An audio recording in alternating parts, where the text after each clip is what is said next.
Assalamualaikum warahmatullahi wabarakatuh. Perkenalkan, nama saya Siti Aisyah. Saya akan memulai video micro teaching dengan materi 10 konsep geografi. Jangan lupa untuk disimak terus ya.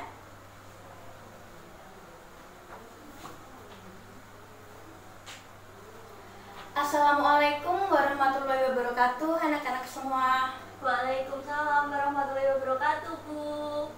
Sudah siap untuk mengikuti pelajaran geografi pada pagi hari ini? Siap dong. Baik, terima kasih. Untuk itu, sebelum memulai pelajaran pada pagi hari ini, marilah kita berdoa menurut agama dan kepercayaan kita masing-masing. Berdoa dipersilahkan. Selesai.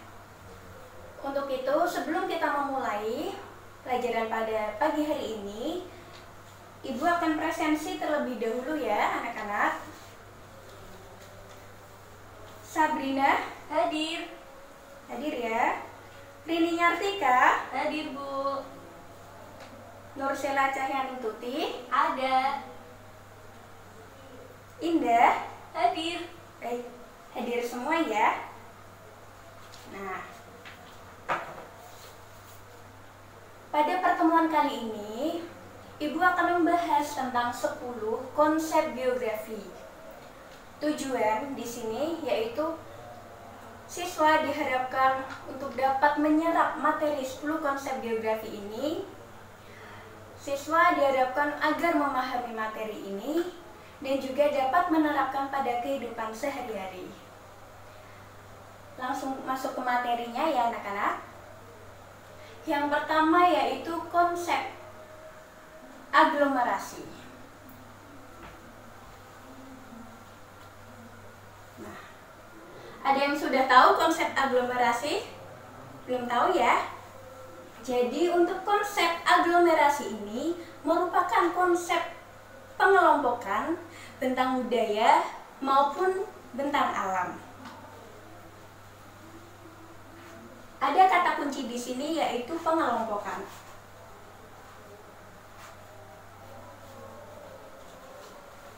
Pengelompokan. Nah, untuk contoh penerapannya yaitu pengrajin gabah, kelompok pengrajin gabah yang berada di Kota Magelang. Untuk contoh kedua yaitu kelompok kawasan industri yang dipisahkan dengan kelompok kawasan permukiman. Jadi, untuk kata kunci konsep aglomerasi yaitu adanya pengelompokan. Ibu lanjut ke konsep yang kedua yaitu konsep pola. Konsep pola ini merupakan konsep bentuk, struktur, dan juga persebaran. Untuk kata kuncinya bentuk, struktur, dan persebaran.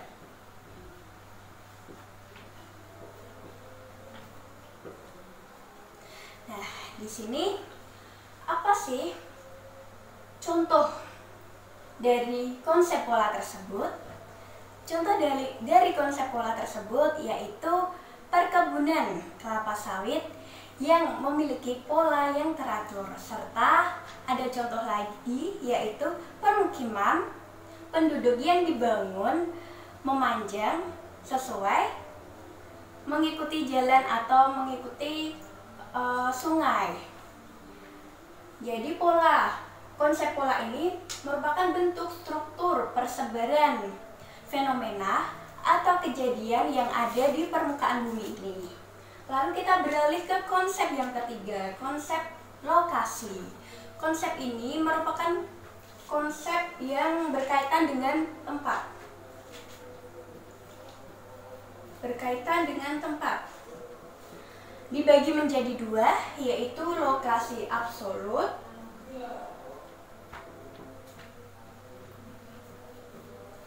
dan yang kedua yaitu lokasi relatif. Untuk lokasi absolut merupakan lokasi di mana lokasi tersebut telah mutlak tidak dapat diganti-ganti.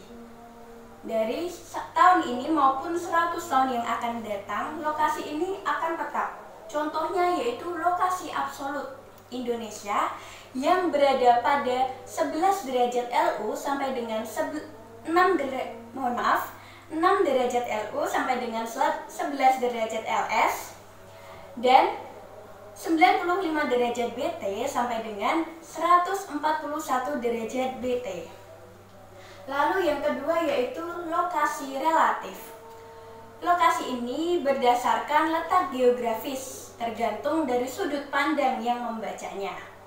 Nah, untuk lokasi relatif ini contohnya yaitu letak Indonesia yang berada di antara dua benua, yaitu benua Asia dan benua Australia, serta letak Indonesia yang berada di dua samudra, yaitu Samudra Hindia dan juga Samudra Pasifik.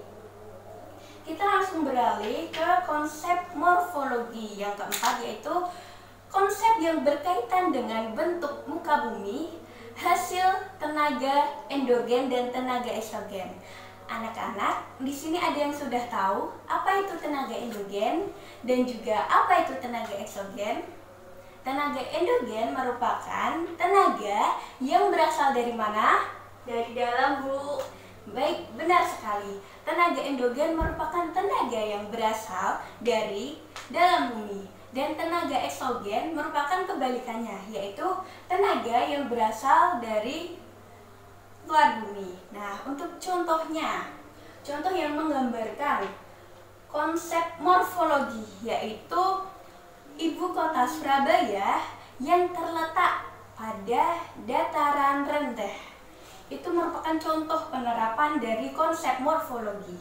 Jadi untuk kata kunci dari konsep morfologi yaitu merupakan bentuk muka bumi.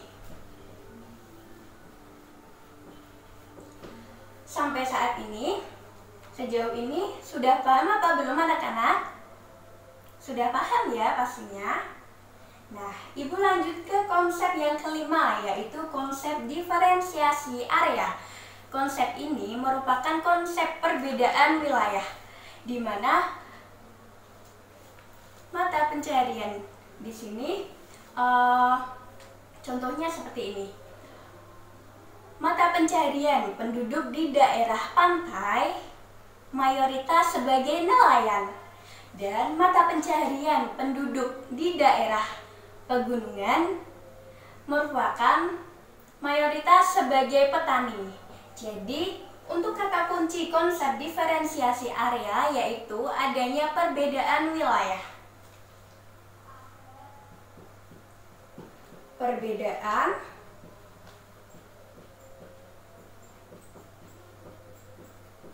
wilayah. Kita beralih ke konsep yang keenam, yaitu konsep interaksi. Ada yang sudah tahu apa belum anak-anak terkait dengan konsep interaksi ini? Wah, belum banyak yang tahu ya terkait dengan konsep interaksi ini. Jadi, konsep interaksi ini berkaitan dengan keterkaitan antara fenomena yang satu dengan fenomena yang lain. Jika saling berkaitan, akan membentuk suatu konsep, yaitu konsep interdependensi, di mana saling ketergantungan. Contohnya yaitu hubungan antara desa dan kota. Jadi kita ketahui bahwa desa dan kota itu saling berkaitan. Nah, contoh lainnya yaitu di mana di pedesaan akan menghasilkan bahan-bahan pangan yang akan didistribusikan ke daerah perkotaan. Itu merupakan contoh dari konsep interaksi. Untuk kata kuncinya yaitu adanya keterkaitan dan ketergantungan.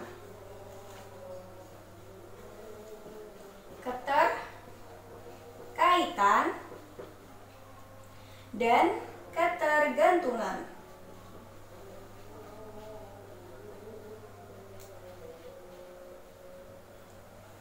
Sekarang kita beralih ke konsep yang ketujuh, yaitu konsep keterjangkauan.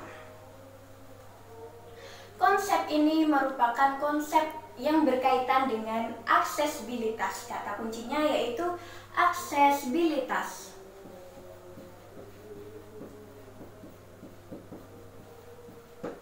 Aksesibilitas di sini berkaitan dengan sarana dan prasarana yang berada pada suatu wilayah. Contohnya yaitu ketika kita dari Jawa ingin menuju ke Papua, kita tidak bisa menggunakan motor atau kendaraan pribadi. Ketika kita ingin menggunakan motor atau kendaraan pribadi, tentunya itu akan menyulitkan diri kita untuk menjangkau dari Jawa ke Papua. Nah, maka dari itu, untuk mempermudah aksesibilitas menuju ke tempat tersebut, kita harus menggunakan pesawat terbang. Jadi, itu contoh penerapan pada konsep keterjangkauan. Kita beralih ke konsep yang ke-8, yaitu konsep jarak. Konsep jarak ini seperti halnya konsep lokasi. Ada dua macam, yaitu jarak absolut dan jarak relatif. Nah, untuk jarak absolut tersebut merupakan jarak yang sudah mutlak, dan jarak relatif bergantung dari sudut pandang yang membacanya. Untuk jarak absolut ini, contohnya yaitu jarak antara dari Jogja menuju ke Semarang, yaitu 200 km. Ini sudah mutlak, tidak dapat diubah-ubah. Lalu untuk menggambarkan jarak relatif, di sini ada contoh yaitu jarak dari Jogja ke Semarang ketika menggunakan kendaraan bermotor akan menjangkau waktu sebesar 4 jam sampai dengan 5 jam. Jika menggunakan pesawat, ini dengan motor ya. Jika menggunakan pesawat akan jauh lebih sebentar, yaitu 1 jam. Sejauh ini sudah paham ya anak-anak? Kita beralih ke konsep yang ke-9, yaitu nilai kegunaan. Nilai kegunaan di sini pastinya pada tiap wilayah memiliki manfaat masing-masing. Manfaat ini dirasakan berbeda pada tiap-tiap orang yang merasakannya. Nah, contohnya yaitu menurut nelayan, daerah pantai merupakan daerah di mana tempat untuk mencari ikan. Itu menurut nelayan. Menurut kita atau menurut warga perkotaan, pantai merupakan tempat rekreasi atau tempat untuk berwisata. Jadi, di sini nilai kegunaan di sini, pantai memiliki manfaat masing-masing. Dari tiap orang yang satu dengan orang yang lain manfaatnya berbeda-beda. Lah, setelah itu kita beralih ke konsep yang ke-10, yaitu konsep keterkaitan ruang. Keterkaitan ruang di sini pastinya kita tahu ya, antara hubungan antara satu daerah dengan daerah yang lain yang tidak dapat terpisahkan. Ini menggambarkan konsep keterkaitan ruang. Jadi adanya hubungan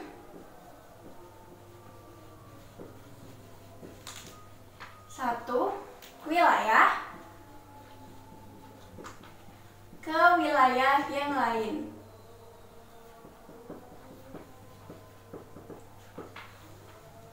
Lalu apa, Bu, penerapan dari konsep keterkaitan ruang ini? Penerapannya yaitu terjadinya kebakaran hutan di Riau akan berdampak pada negara Singapura. Lalu apa, Ibu, dampaknya? Dampaknya yaitu adanya asap kebakaran hutan dari Riau yang sampai ke daerah Singapura. Itu merupakan contoh penerapan dari konsep keterkaitan ruang. Sampai sini sudah paham ya anak-anak? Setelah itu Ibu akan memberikan trik agar kalian mudah dalam menghafal 10 konsep geografi ini. Ada yang tahu apa kata kuncinya? Jadi Ibu akan memberitahu kata kunci agar anak-anak dapat menghafal secara mudah, yaitu Apollo lagi